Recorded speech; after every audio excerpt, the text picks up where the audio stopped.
तेथे एकची लीला करले, जे सर्व भावे मज भजले, तया ऐलीच थडी सरले माया जळ.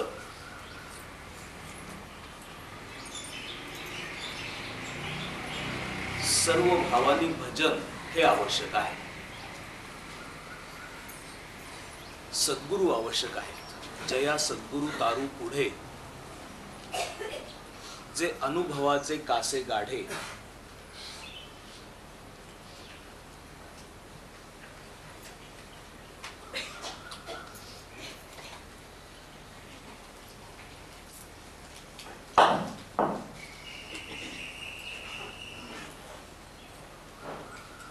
या माईक सिस्टीम च्या विषयी मला फार आदर वाटतो.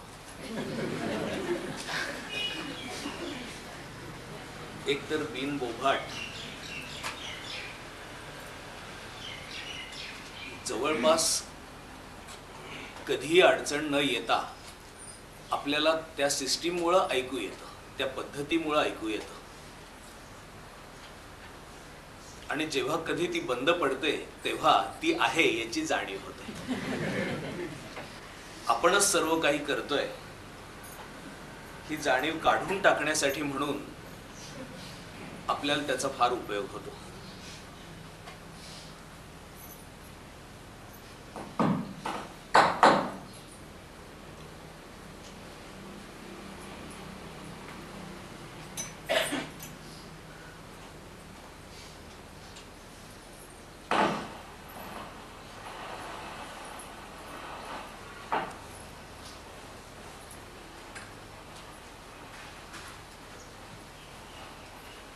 भाव पाहिजे, सर्व भावांनी भजन पाहिजे.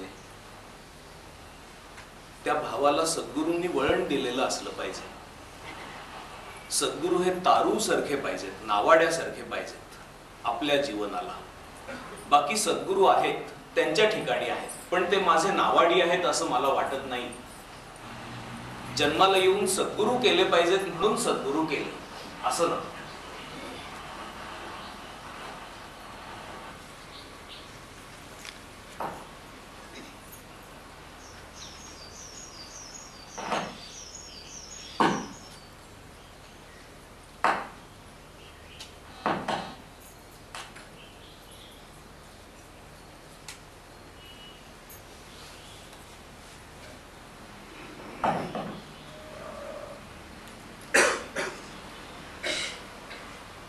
त्या सद्गुरूंच्या ठिकाणी समर्पण पाहिजे,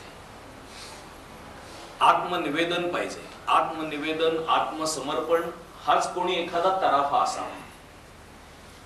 वस्तुतः आपल्याला समर्पण केल्यानंतर आपण संपतो, पण समर्पण करून संपणं हाच तरण्याचा उपाय असावा.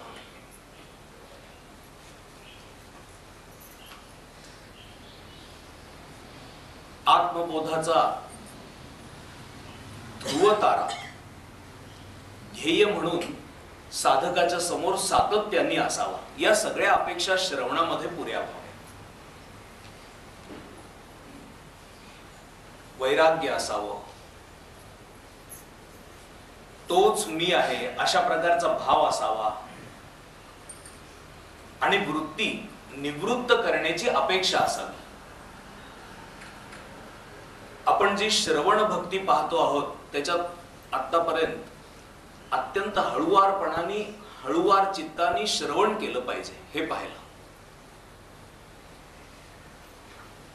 तसंच जो विषय आहे त्या विषयाबद्दल अत्यंतिक श्रद्धा पाहिजे आणि आदर पाहिजे. तो विषय सांगणारी जी व्यक्ती आहे त्यांच्याविषयी अत्यंतिक श्रद्धा आणि आदर पाहिजे. तसंच अनुसरत असला पाहिजे. श्रवणाचा आणि आपला संबंध हा जीवन घडवण्यासाठी म्हणून असला पाहिजे. केवळ ऐकण्यासाठी देखील ऐकणं नको.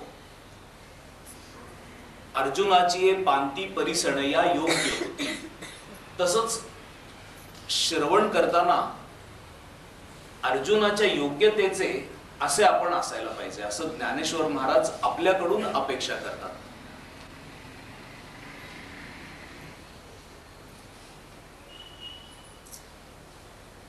तसंच जो प्रतिपाद्य विषय आहे त्या विषयाशी आपण ज्ञानपूर्वक आत्मभावानी एकरूप होऊनच तो विषय श्रवण केला पाहिजे. विषय श्रवण करण्याच्या पद्धती ज्या आहेत त्या पद्धतीमध्ये देहभाव राखून श्रवण करणं, जीवभाव राखून श्रवण करणं आणि आत्मभावाने श्रवण करणं असा मी फरक करेन. ज्ञानेश्वर महाराजांनी ज्ञानाच्या बद्दल सांगताना, ज्ञान मार्गाच्या बद्दल सांगताना, देखे उत्प्लवना सरिसा पक्षी फळासी झोंबे जैसा, सांख्य कसा आहे उत्प्लवना सरिसा, उडाल्यानंतर तो लगेच फळाला जाऊन झोंबतो. सद्गुरूंच्या मुखातून तेच तू आहेस असे शब्द ऐकल्यानंतर शिष्यांनी ऐकताना तेच होऊन ऐकावं. बाकीची ज्ञान मार्गातली अवघड अशी गोष्ट आहे, कठीणता आहे, त्या ज्ञानामध्ये कायम तसंच राहणं, त्या भावावरून कदापि खाली न येणं, ही ज्ञान मार्गातली अवघडता श्रवणाच्या वेळेला राहत नाही. कारण श्रवणाच्या वेळेला आपल्याला प्रतिपाद्य विषयाशी तो विषय सतत कानावर येत असल्यामुळं एकरूपता साधणं हे शक्य राहतं. आत्मभावाने श्रवण करणं शक्य राहतं. तुलनेने ज्ञान मार्गाच्या ठिकाणी नेहमीच तशा अवस्थेमध्ये राहणं अवघड जाईल, पण त्याचा श्रवणाच्या वेळेला अभ्यास करता येणं शक्य आहे. ज्ञानेश्वर महाराज म्हणतात ते गुरु शिष्याची गोठी 3ऱ्या अध्यायात आलेल्या ओव्या आहेत. ते गुरु शिष्याची गोठी पदपिंडाची गाठी, तेथ स्थिर राहोनी नुठी कवणे काळी. ज्ञानदेव म्हणे निवृत्तीचा, चांग उठावा करुनी उन्मेषाचा, मग संवादू श्री हरी पार्थाचा भोगावा बापा.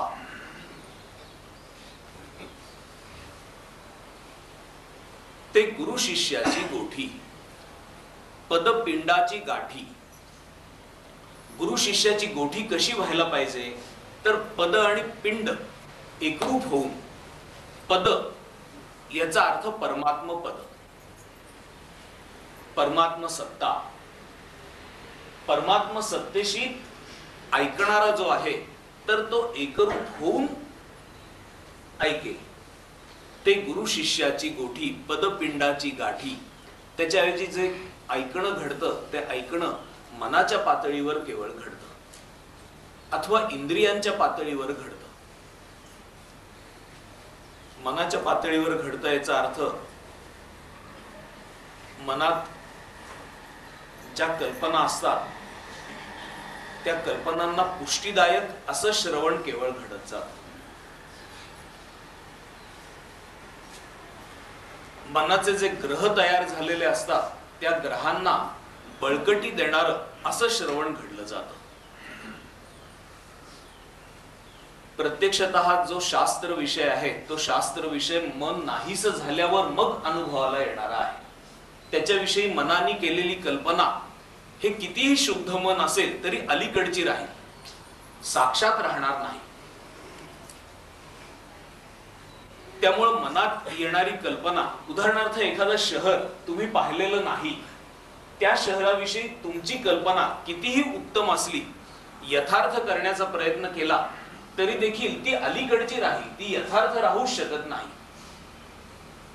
आणि त्या कल्पना पक्क्या करतच श्रवण करणं म्हणजे गोंधळ वाढवण्यासारखं राहतं. म्हणून मनामध्ये उठणारे अनेक प्रकारचे विचार आणि कल्पना या बाजूला सारून श्रवण करायला पाहिजे.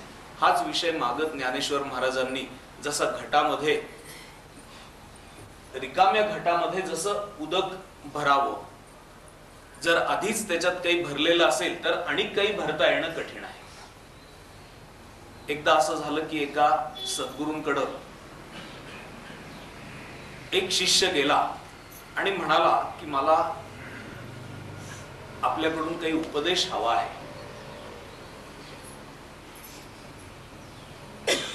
ते सकाळच्या वेळेला काही खीर वगैरे घेत होते. ते म्हणाले की तुलाही देतो, तू योग्य आहेस की नाहीस हे कळून जाईल. आणि मग पात्र त्याच्या हातात दिलं आणि ते खीर ओततच राहिले. पात्र भरून गेलं तरीही ते वर ओततच राहिले. तेव्हा तो म्हणाला की आता अजिबात जागा नाही, आता तुम्ही ओताल तर खाली सांडून जाईल, त्याचा उपयोग होणार नाही, आता ओतणं थांबवा.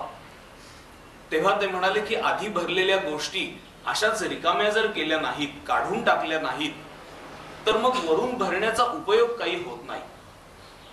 आधी काम क्रोधांनी घर रिकाम करून देत, खाली करून देत, मग तिथं ऐश्वर्य भाव येऊन राहील. तसंच इंद्रियांची कायम आठवण ठेवून, म्हणजे इंद्रियांच्या विषयांची कायम आठवण ठेवून श्रवण करणं, मनामध्ये कल्पना घोळवत श्रवण करणं, इंद्रियांच्या आपल्या आपल्या विषयांची आठवण श्रवण करत असताना कायम राहणं. कधी कधी असं होऊ शकेल की आपल्याला कल्पना येणार नाही की असं श्रवण असू शकतं का, पण असं श्रवण असू शकतं. इतकं इंद्रियांच्या आणि विषयांच्या पातळीवर देखील श्रवण असू शकतं. कारण विषयच एवढे मनामध्ये भरून राहिलेले असतात की त्याच्याखेरीज दुसरं काही सुचत नाही. श्रवण करताना देखील वारंवार विषयांची आठवण होणं, इंद्रिय सुखाची आठवण होणं असं घडू शकतं.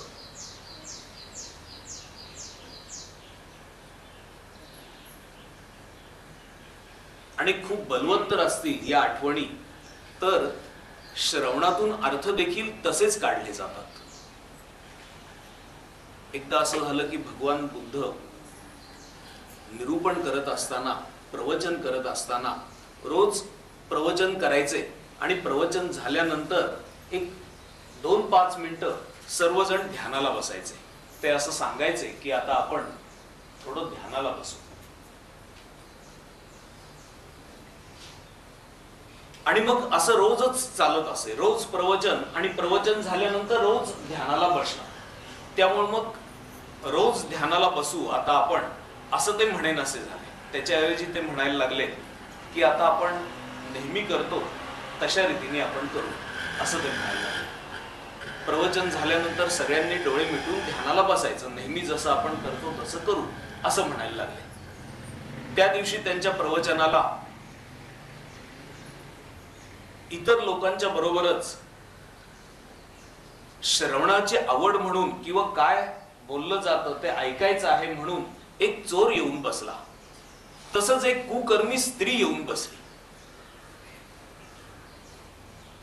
आणि सगळा विषय ऐकून झाल्यानंतर बुद्ध नेहमीप्रमाणे म्हणाले की आता आपण रोजच्या सारखं करू.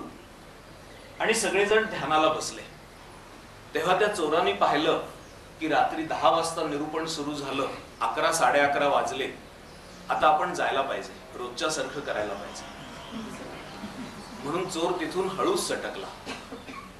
आणि त्या स्त्रीलाही असं वाटलं की बराच वेळ आपला इथं आता गेला, आपली परत जायची वेळ झालेली आहे, लोक कदाचित आले असतील, तीही उठून गेली.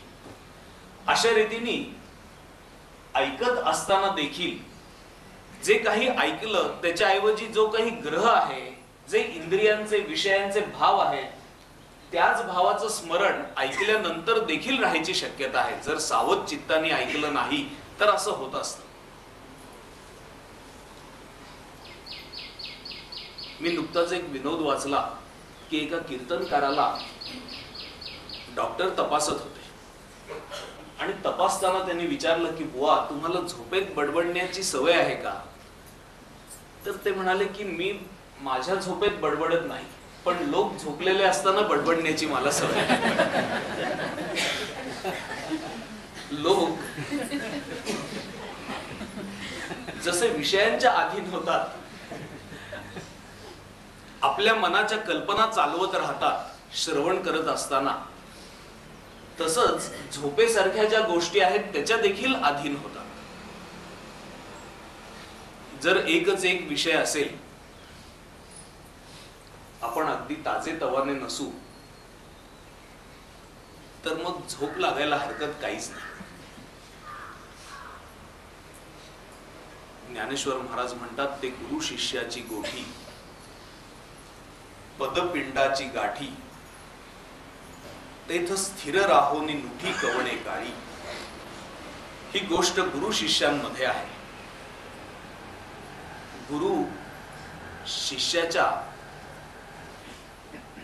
बदलण्याच्या अपेक्षेने, शिष्य बदलावा या अपेक्षेने, त्याच्या ट्रान्सफॉर्मेशन व्हावं या अपेक्षेने बोलतो आहे.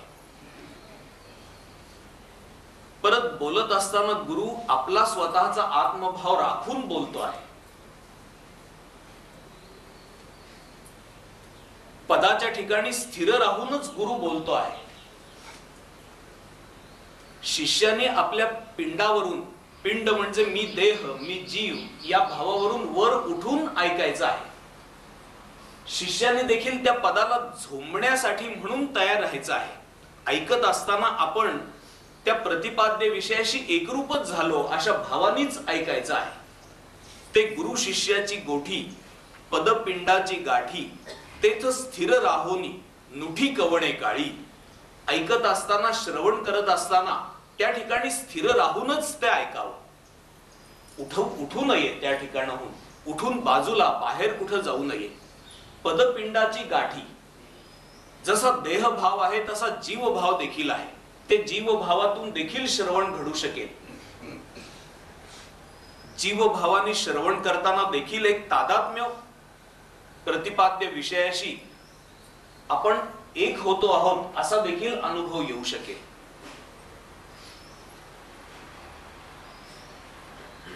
काही विद्यार्थी शिक्षण घेत असताना खरंच अगदी जीवभावाने श्रवण करतात, अगदी तन्मय होऊन. आपण जणू वेगळे नाहीच आहोत अशा भावनेने एकरूप होऊन ते श्रवण करतात. पण ते श्रवण करत असताना बाहेर जातात.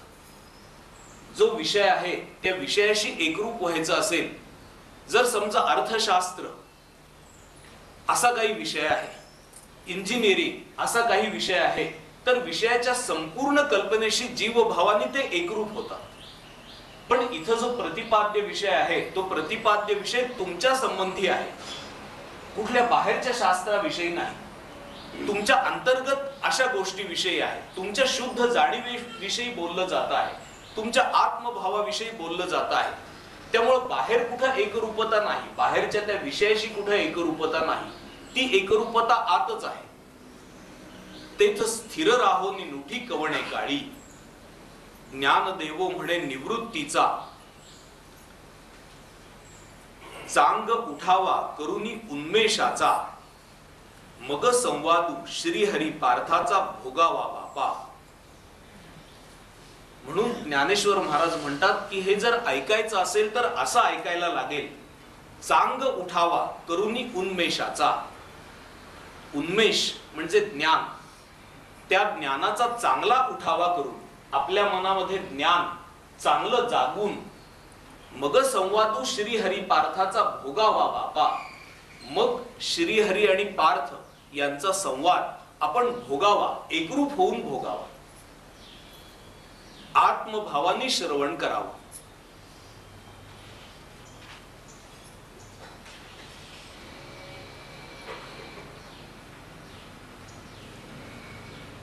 तसंच जो श्रवणाचा विषय आहे, त्या श्रवणाच्या विषयाने आत्मभावाने श्रवण केल्यामुळं आपण शांतीला प्राप्त व्हावं. तसंच श्रवणाच्या विषयाशी आत्मभावानीच असल्यामुळं आपण एकरूप व्हावं. हे सांगत असताना ज्ञानेश्वर महाराज म्हणतात 4थ्या अध्यायामध्ये, जेथ साहित्य आणि शांती हे रेखा दिसे बोलती, जैसी लावण्य गुण कुळवती आणि पतिव्रता.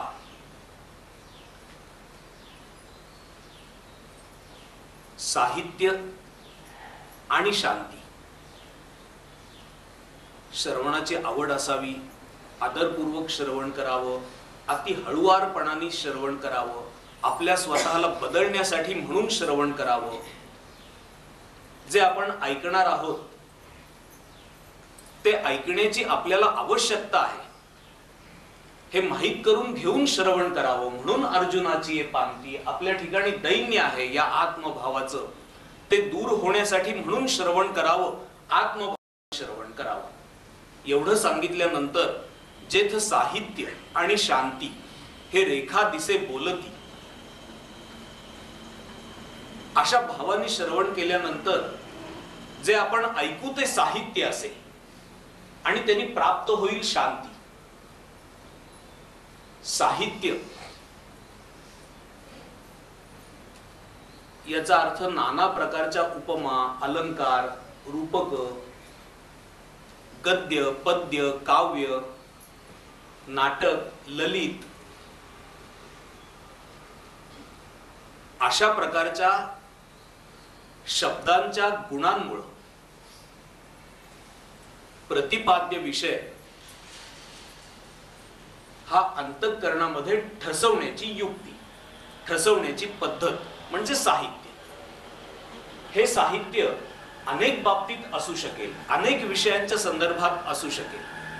एक परमार्थ विषयाच्या संदर्भातच निर्माण झालेलं ते केवळ साहित्य नव्हे तर अनेक त्याची अंग असतील. पण साहित्याने शांती जर प्राप्त व्हायची असेल तर प्रतिपाद्य विषय मात्र परमार्थाचाच पाहिजे. अन्य विषयांमुळे वकवक, विशिष्ट किंवा विवक्षित भाव निर्माण होणं ही गोष्ट घडू शकेल. पण जीवनाचं खरं कल्याण जर होणं अपेक्षित असेल तर त्या साहित्याने शांती प्राप्त होणं हे जरुरीचं आहे. ज्ञानेश्वर महाराज म्हणतात, जेथ साहित्य आणि शांती हे रेखा दिसे बोलती. जे ऐकाल तुम्ही ते ऐकणं साहित्यपूर्वक तर असेलच, त्याच्यात साहित्याचे तर गुण असतीलच आणि शांती देखील असेल. हे रेखा दिसे बोलती, जैसी लावण्य गुण कुळवती आणि पतिव्रता. साहित्यच असेल तर त्या साहित्याच्या ठिकाणी लावण्य असेल.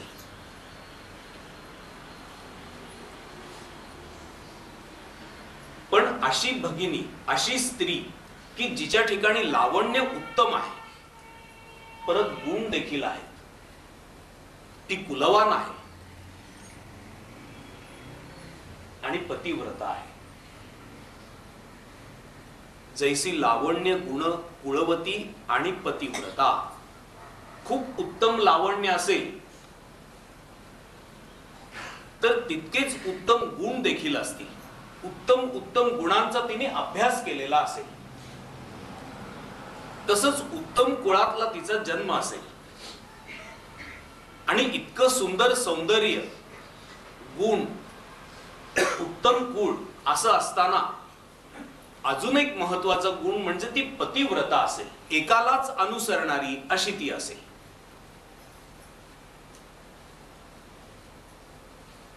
ऐकणारा शब्दाचा मर्मज्ञ असा जाणकार पाहिजे.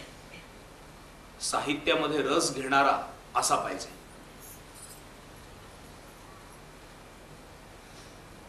आणि ऐकण्याचा उद्देश शांती प्राप्त करणं हा पाहिजे. जो ऐकणारा आहे त्या ऐकणाऱ्याच्या ठिकाणी लावण्य, गुण तसेच पारमार्थिक भाव निर्माण झाले पाहिजे. जसं त्या स्त्रीच्या ठिकाणी गुण, तसं याच्या ठिकाणी विविध प्रकारचे पारमार्थिक भाव, अमानित्वम, अदंभित्वम आदी, अद्वेष्टा सर्वभूतानाम आदी. जर गुणच स्वीकारले नाहीत तर नुसत्या ऐकण्याचा उपयोग काय, असं ज्ञानेश्वर महाराज म्हणतात. म्हणून गुण देखील त्यांनी स्वीकारले पाहिजे. निर्माण मोहा, जितसंग दोषा, अध्यात्म नित्या, विनिवृत्त कामाहा, द्वंद्वैर विमुक्ताहा, सुख दुःख संज्ञैर. अशा प्रकारचे अनेक गुण त्यांनी प्राप्त करून घेतले पाहिजेत. आणि वर ती स्त्री जशी पतिव्रता पाहिजे तसं गुरुजी मैं तो एक निरंजन ध्याऊजी, तुझे के संग नाही जाऊजी.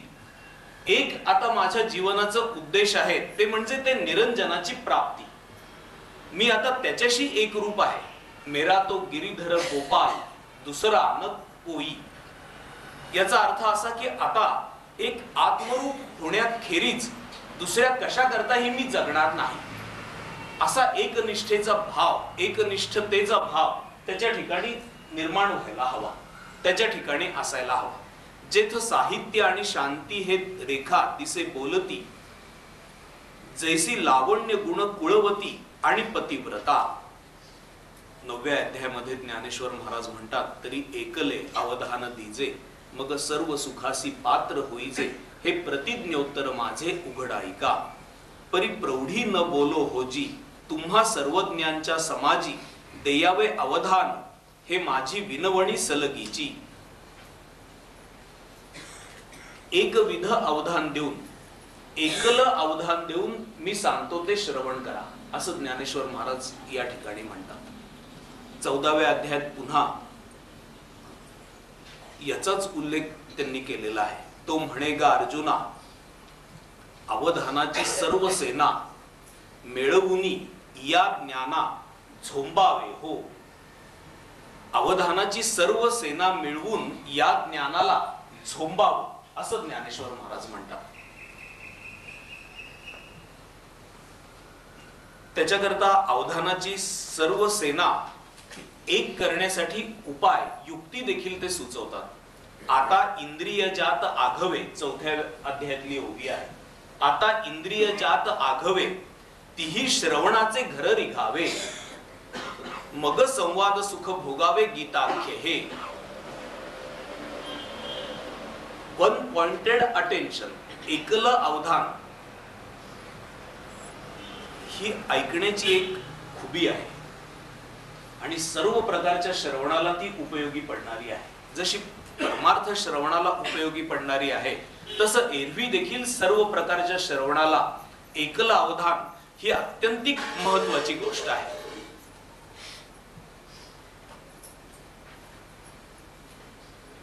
माझ्या नात्यातला एक गृहस्थ आहे, त्यांची पत्नी असं म्हणते की मी यांच्याबरोबर कधीही सिनेमाला जात नाही, कारण थोड्या वेळाने ते विचारतात की काय झालं, तो काय म्हणाला. यांचं लक्ष कुठं असतं कोण जाणे. सिनेमाला गेलेला असताना देखील म्हणजे कित्येकांचा असा अनुभव आहे की सुरू कधी झाला आणि संपला कधी हेही कळत नाही. 3 तासामध्ये इतके एकटक एकविध होऊन सिनेमा पाहतात. तर हे थोड्या वेळाने विचारत असतात की काय म्हणाला तो आता, मगाशी काय म्हणाला. तुम्ही विचार कसला करता. ते गाणं खूप चांगले गातात, तर ते सतत गुणगुणत असतात आणि तिथं जाऊन जरी बसले तरी त्यांच्या गुणगुणण्याचा आवाज तिला येत असतो आणि त्यांचं तिकडे लक्षच नसतं. मधूनच त्या खुर्चीवर त्याचा हात असतो, त्याच्यावर असा ते ठेका धरत असतो. प्रत्यक्षात गाणंही चालू नसतं, कारण त्यांच्या मनात गाणं चालू असतं. एकलं अवधान देणं सिनेमाच्या ठिकाणी देखील शक्य होत नाही. अर्थात ते एका विशिष्ट विषयामध्ये इतके रमलेले आहेत की त्यांना खरंच कुठेही जरी गेले, घरी जरी आमच्या आले तरी देखील कुठं बसले तिथं असं असं करत असतात.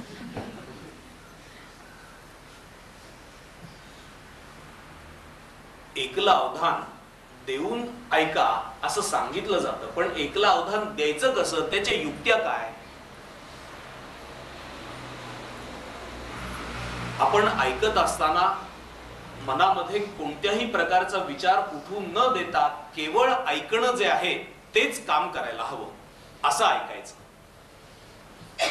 असं होत राहतं की जेव्हा वक्ता बोलत असतो तेव्हा श्रोत्याच्या मनामध्ये काही पूर्वानुभवावरून पूर्वी तशाच प्रकारचा विषय ऐकलेला असतो, त्याचा ठसा उमटलेला असतो, त्या संबंधीचा विचार उठण्याची शक्यता असते. अथवा श्रवणाला येऊन बसलेला असतो, काही एका वेगळ्या विश्वातून आलेला असतो, आपल्या घरातून आलेला असतो, ऑफिस मधून आलेला असतो, दमून भागून आलेला असतो, वेगळ्या वेगळ्या प्रकारातून आलेला असतो. तर तिथं घडलेल्या घटना देखील श्रवण करताना आठवण्याची शक्यता असते. त्यामुळे प्रतिपाद्य विषय त्या संबंधी मनामध्ये विचार निर्माण होणं आणि ते विचार अनुकूल असतील एखाद्या वेळेला की बरोबर आहे, जे काही ऐकतो आहे तर ते तसंच आहे असं असेल, किंवा प्रतिकूल असेल की हे असं कसं बोलतायत, खरं म्हणजे असं नाहीये, समर्थ असं म्हणत नाही, स्वामी असं म्हणत नव्हते. अशा प्रकारे म्हणजे संपूर्ण विधान ऐकायच्या आधी मनात विचार निर्माण करून घेणं, अशा पद्धतीने ऐकलं जाण्याची शक्यता असते. म्हणून मन अत्यंत रिकाम करून केवळ शब्द भरून घ्यायचे आहेत अशा पद्धतीने ऐकावं. बोधिधर्म नावाचा बुद्धांचा एक खूप मोठा शिष्य होऊन गेला. त्याच्याकडे जर कोणी उपदेश घ्यायला म्हणून आलं, बोलायला म्हणून आलं, तर तो चटई मांडत असे आणि तिथं त्याला बसून घेत असे आणि त्याच्याकडे पाठ करून तो बोलत असे, भिंतीकडे तोंड करून तो बोलत असे. कोणी त्यांना म्हणालं की हे काय तरेवाईकपणा तुम्ही करताय, आम्ही तुमच्याशी बोलायला तुमचं ऐकायला आलो, तर आमच्याकडे पाठ करून बोलताय तर खरं, पण भिंतीकडे तोंड करून बोलताय. ते म्हणाले की मला बोलत असताना निदान लक्षात येतं की भिंतच आहे. तुमच्याशी बोलत असताना मला असा भ्रम होतो की तुम्ही ऐकता आणि मी अधिक उत्साहाने बोलतो, पण तुम्ही मात्र विचाराच्या भिंती उभ्या करता. त्याच्याऐवजी मग मला राग वगैरे नको यायला, म्हणून मी भिंतीकडे तोंड करून बोलतो, कारण माहीतच असतं की भिंत आहे, बोलायला काय हरकत आहे, भिंतच समोर आहे. असं काही मनात येणार नाही की कसं काय असं आता बोलायचं, पण तुमच्याकडे पाहून बोलायचं आणि तुम्ही मात्र भिंती करून बसणार. एकलं अवधान द्यायचं असेल तर अशी कोणती विचाराची भिंत मनात उभी नको करायला, कल्पनेची भिंत कुठं मनात उभी नको करायला. तरी अवधान एकले दीजे, मग सर्व सुखासी पात्र होईजे, हे प्रतिज्ञोत्तर माझे उघड ऐका. म्हणून मन रिकाम करून ऐकणं. रिकाम करून ऐकता येत नसेल तर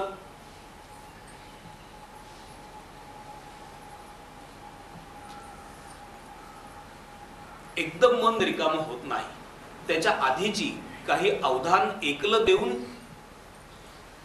अभ्यास करण्याची अशी काही पद्धत आहे का? जो बोलतो त्याच्याकडं, म्हणजे त्याच्या केवळ ओठांकडं किंवा त्याच्या डोळ्यांकडं पाहूनच आपण ऐकायचं. आपल्याला मन रिकाम करून ऐकता येत नाही, तर केवळ आपला संबंध त्याच्या शब्दांशी आहे, बाकी कशाशी नाही. म्हणून एक टक जो बोलतो ते जसे शब्द त्याच्याकडून येतील आणि मी घेणार आहे अशा पद्धतीने त्याच्या ओठांच्या उच्चारांकडे पाहत आपण ऐकायचं. किंवा कधी कधी असं होतं की डोळे मिटून जर ऐकलं तर मग इकडं तिकडं अनेक अवधान जाणार नाही. समर्थ असं म्हणतात की विषयी लोक श्रवणास येती, ते बायकांकडेची पाहती.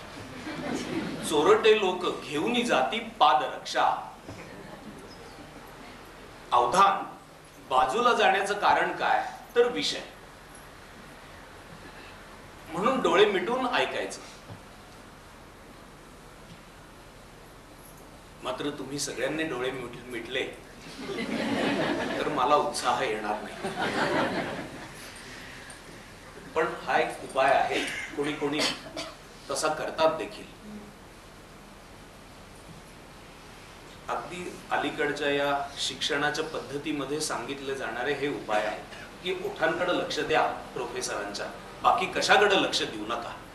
अजून एक उपाय सांगितला जातो, तो म्हणजे शब्द बोलले की मनात रिपिटेशन करायची. जे काही आपण ऐकतो तेव्हा मन आपलं चालू राहतं ना, आपल्याला जमत नाही ना, तर मग जे काही ऐकलेलं असेल तर ते आपण बोलायचं पुन्हा. अशा रीतीने शिकवलं जातं हल्ली. एकविध अवधान देणं जर कठीण असेल तर त्याच्या अलीकडं म्हणून जे बोललं जातं, आता मी बोलतो आहे तर तुम्ही ते शब्द उच्चारत आहात माझ्या पाठोपाठ, मग मनाला फिरायला अवकाश नाही. पण अशा हे उपाय आहेत आणि एकलं अवधान ही निखळ वस्तुस्थिती आहे. तिथं कोणताही प्रयत्न नाही. खरं म्हणजे तिथं केवळ घटना असेल, प्रयत्न नसेल. पण इथपर्यंत जाण्यासाठी म्हणून अशा प्रकारचा कोणता तरी उपायांचा अभ्यास शक्य आहे. तरी अवधान एकले दीजे, मग सर्व सुखासी पात्र होईजे. हे प्रतिज्ञोत्तर माझे उघड ऐका. असं एकलं अवधान दिलं की सर्व सुख तुम्हाला मिळालंच. कारण जो प्रतिपाद्य विषय आहे त्याच्या खेरीज अन्य कोणताही विषय विचाराच्या अंगाने तुमच्या समोर नसेल, कल्पनांच्या अंगाने तुमच्या समोर नसेल. कल्पना हाच भ्रम आहे, उठणारी वृत्ती हाच भ्रम आहे. वृत्ती उठली की आपण भ्रमात सापडलो. एक प्रकारचं इल्युजन आहे. त्या विश्वापासून दुसरीकडे जाणं असं केवळ विचारांमुळे होतं, वृत्तीमुळे होतं, कल्पनेमुळे होतं. तशी जर कल्पना नसेल आणि केवळ रिसेप्टिव्ह असे आपण असू, ग्रहण करणारे असे आपण असू, तर प्रतिपाद्य विषयाशी एकरूप झाल्याचा प्रत्यय ऐकणाऱ्याला आल्याखेरीज राहत नाही. मग सर्व सुखासी पात्र होईजे, हे प्रतिज्ञोत्तर माझे उघड ऐका.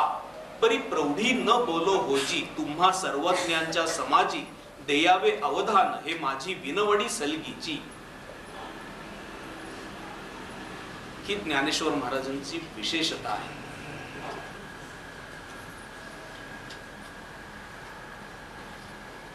माझा ऐका, मग तुम्ही सर्व सुखाला पात्र व्हाल. याच्यामध्ये काही अहंकाराचा तर स्पर्श नाही ना, तसं नको वाटायला. कारण ऐकणाऱ्याला ऐकत असताना वक्ता अहंकाराने बोलतो आहे असं वाटायला नको. आणि दुसरं म्हणजे समोर श्रोते आहेत, त्याच्यामध्ये निवृत्तीनाथ देखील बसलेले होते. ज्ञानेश्वरी जेव्हा सांगितली गेली तेव्हा तर श्रोत्यांना उद्देशून बोललं तर ते त्याच्यात आपले सद्गुरू असल्यामुळे त्यांनाही उद्देशून झालं, चुकून झालं. म्हणून परिप्रौढी न बोलो होजी, तुम्हा सर्वज्ञांच्या समाजी. आपण सर्वज्ञ आहात. त्यांच्या पुढं प्रौढीनी बोलण्याचा माझा उद्देश नाही असं सद्गुरूंकडे पाहून ज्ञानेश्वर महाराज म्हणाले असतील आणि इतर श्रोत्यांकडे पाहून म्हणाले असतील. देयावे अवधान, हे माझी विनवणी सलगीची. अवधान द्यावं ही माझी सलगीची विनवणी आहे. सद्गुरूंकडे पाहून म्हणाले असतील, परी प्रौढी न बोलो होजी, तुम्हा सर्वज्ञांच्या समाजी आपण बसलेले आहात. आणि मी म्हणतो आहे की हे माझं प्रतिज्ञोत्तर उघड ऐका. माय बाप आहात तुम्ही. तुमच्या समोर प्रौढीने बोललो, चुकून बोलणं झालं. आणि मग श्रोत्यांकडे पाहून म्हणाले असतील, इतर श्रोत्यांकडे, देयावे अवधान, हे माझी विनवणी सलगीची. सद्गुरू बसलेले आहेत त्याच्यात, पण तुम्हाला मात्र सलगीची विनवणी करून मी सांगतो की अवधान द्या. तो म्हणे गा अर्जुना, अवधानाची सर्व सेना मिळवुनी या ज्ञाना झोंबावे हो. आणि मग अवधानाची सर्व सेना मिळवून या ज्ञानाला झोंबायचं कसं? सर्व इंद्रियांचं सहकार्य या ज्ञानाकरता मिळवणं हा त्याच्यावर उपाय. श्रवण हा सर्व इंद्रियांचा विषय व्हावा. तसा जर विषय झाला तर मग अवधानाची सर्व सेना मिळवून या ज्ञानाला झोंबता येईल. म्हणून पुढच्या वेळेला आपण असं बघू की अवधानाची सर्व सेना मिळवून म्हणजे सर्व इंद्रियांचं सहकार्य घेऊन मग कसं ऐकायचं याविषयी ज्ञानेश्वर महाराज काय सांगतात. हरिओम. विठ्ठल